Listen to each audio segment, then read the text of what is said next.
Assalamualaikum warahmatullahi wabarakatuh. Perkenalkan, saya Muhammad Syahridul Ghifari selaku moderator pada presentasi kali ini. Topik yang akan kami bawa dari kelompok 1 yaitu Ikhtisar Perdagangan Elektronik. Sebelum itu, saya perkenalkan anggota kelompok saya, yaitu Muhammad Syahridul Ghifari, saya sendiri. Selanjutnya ada Devon Prayustio Revangga, ada Adam Iksanova, Ahmad Alif, Muhammad Ailul Zikri, Paul Rio Marolop, Andri Febriansyah, Mahyudin, Adel Milenia, Sakina, Umi Kalsum, Teresa Yohria, dan Alia Oktarina. Selanjutnya, materi pertama akan dibawakan oleh Saudari Adel. Kepadanya dipersilakan. Baik, yang pertama ada perdagangan elektronik atau e-commerce. E-commerce merupakan suatu penyebaran, penjualan, pembelian, pemasaran barang dan jasa yang mengandalkan sistem elektronik seperti internet, televisi, atau jaringan komputer. Kemudian ada e-business, merupakan kegiatan bisnis yang dilakukan secara otomatis dengan memanfaatkan jaringan komputer dan teknologi internet. E-business sendiri memungkinkan suatu perusahaan untuk berhubungan dengan sistem agar lebih efisien dan fleksibel.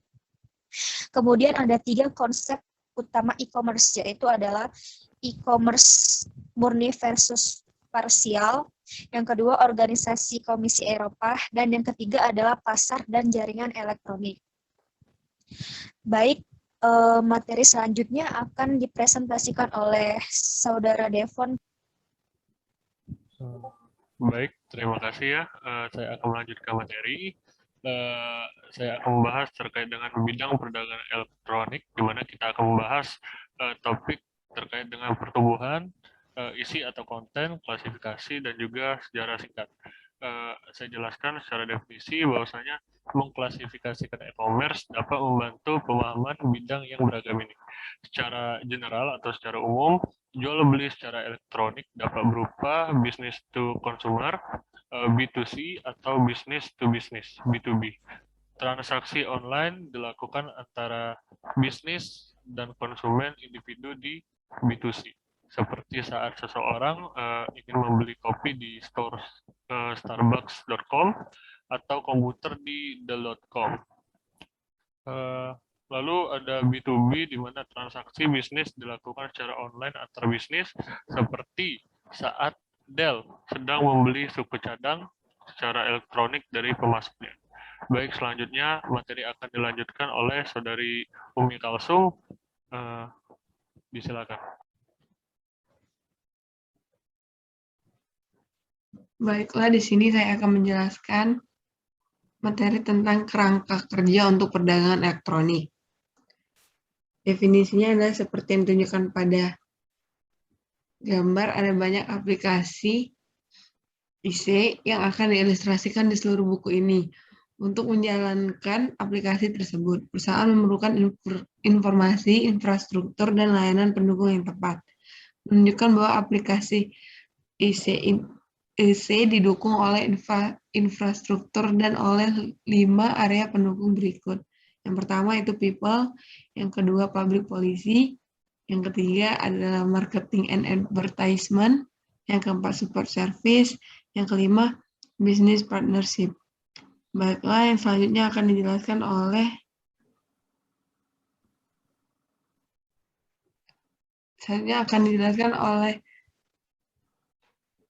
Sakina.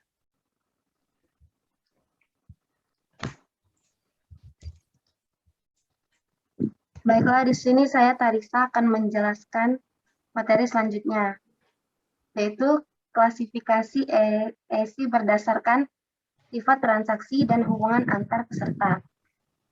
Klasifikasi ESI berdasarkan sifat transaksi dan hubungan antar peserta.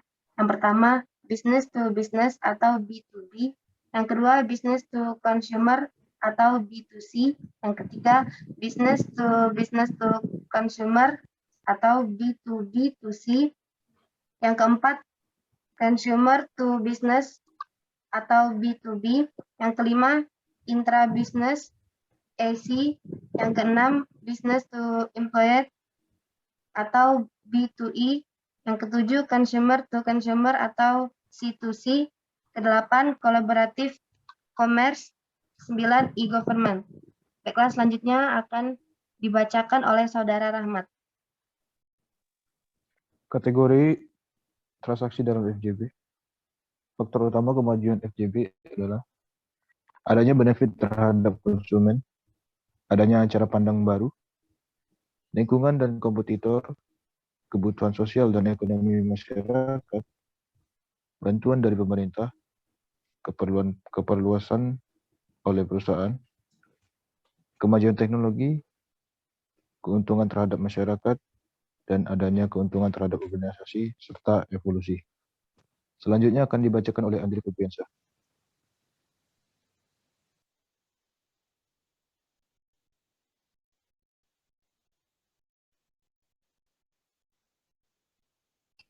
Baiklah, deliver dan manfaat e-commerce.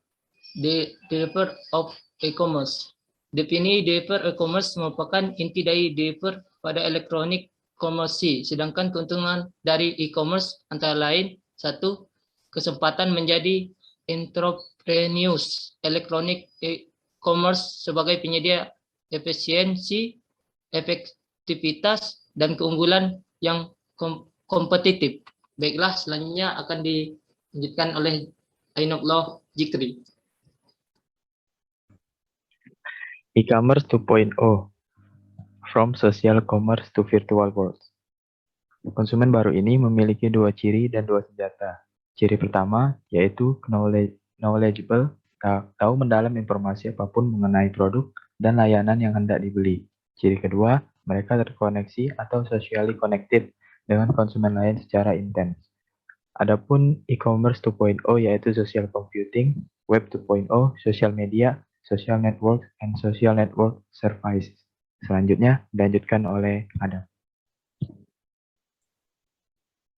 Oke, selanjutnya yaitu bagian dunia digital dan sosial yang melingkupi ekonomi, perusahaan, dan masyarakat.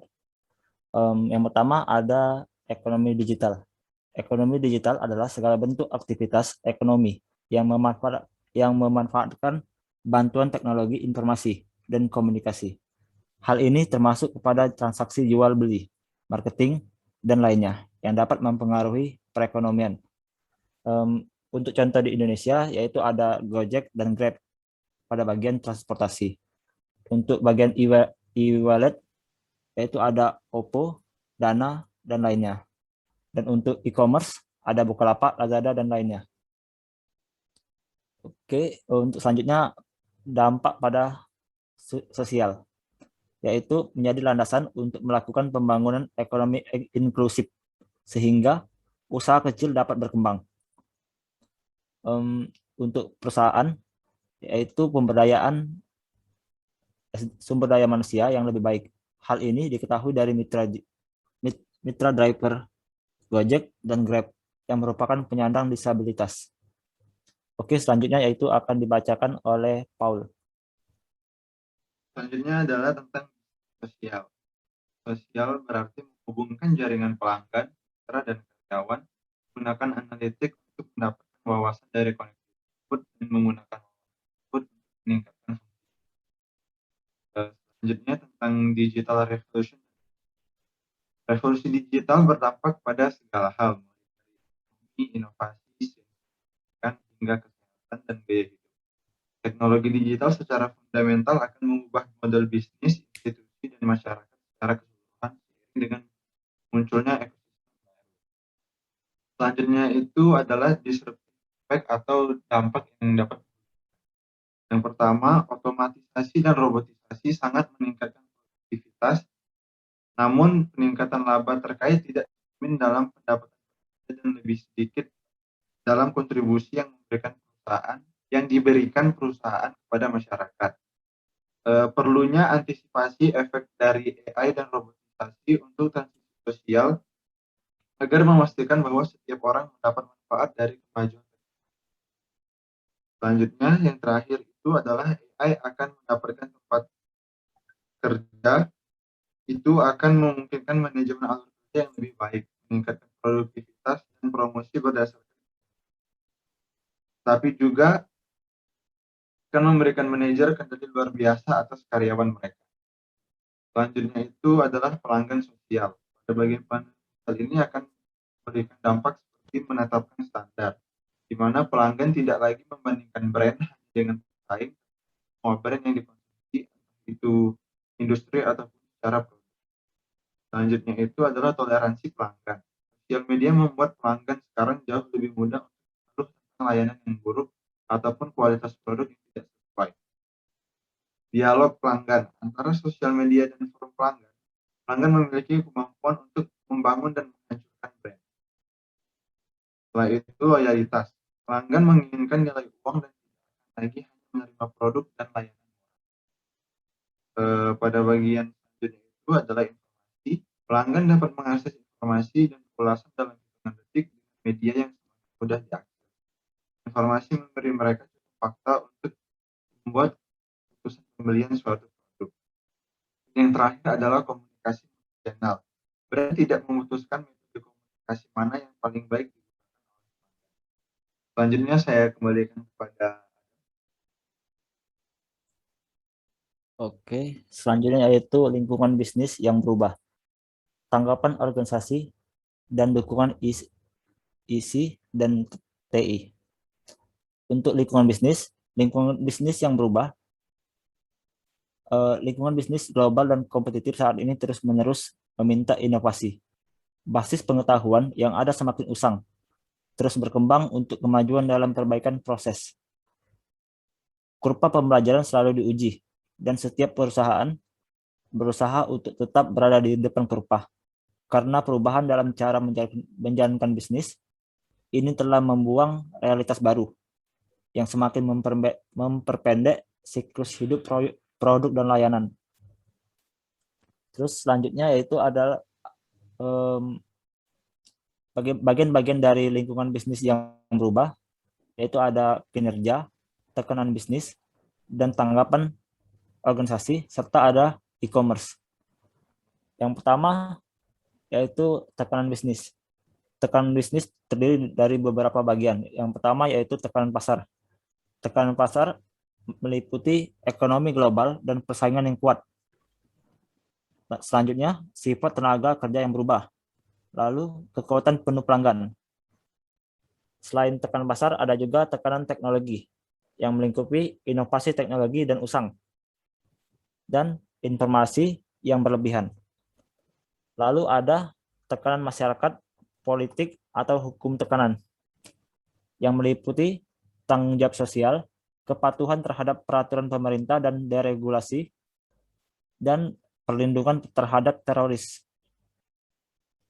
Lalu strategi respon organisasi. Yang pertama ada sistem strategis.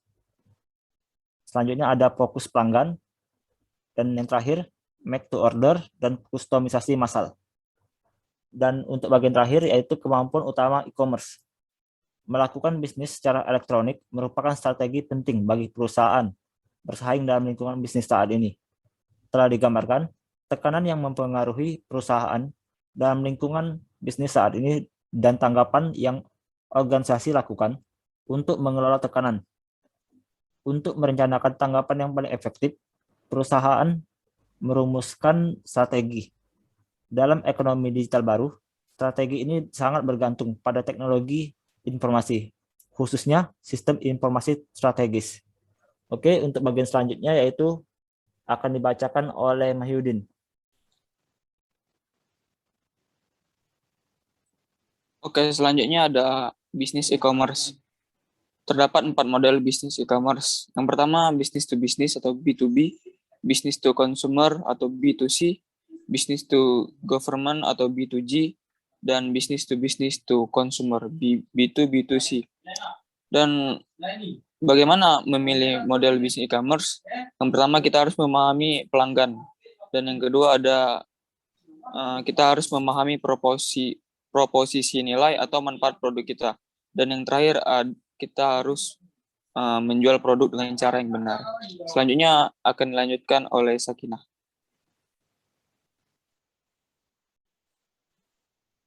Baiklah, komponen utama dari model bisnis. Komponen yang mengacu pada modal bisnis.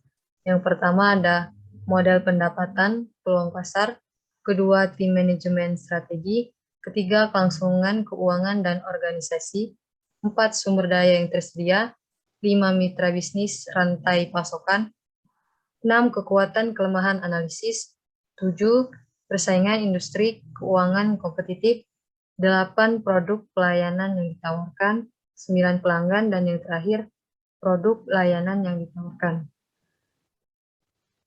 Keterbatasannya mulai dari infrastruktur dan teknologi informasi serta jaringan internet yang kurang memadai, pengaturan atau regulasi yang masih belum menjangkau secara komprehensif, hingga ke permasalahan pemungutan pajak atas transaksi e-commerce.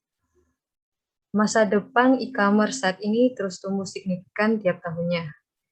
Hambatan e-commerce yang susah berkembang kendalanya yaitu koneksi internet, logistik, dan modal pembayaran, serta pajak yang membebani pemula e-commerce yang baru merintis. Masalah etis dan solusi.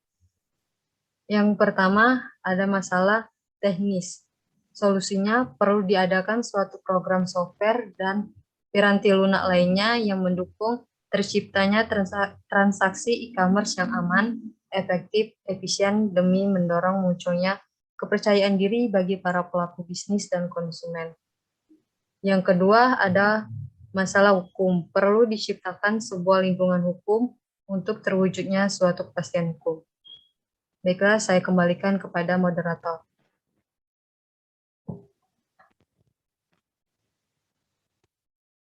Baiklah, itulah tadi presentasi yang sudah dijabarkan oleh kelompok 1.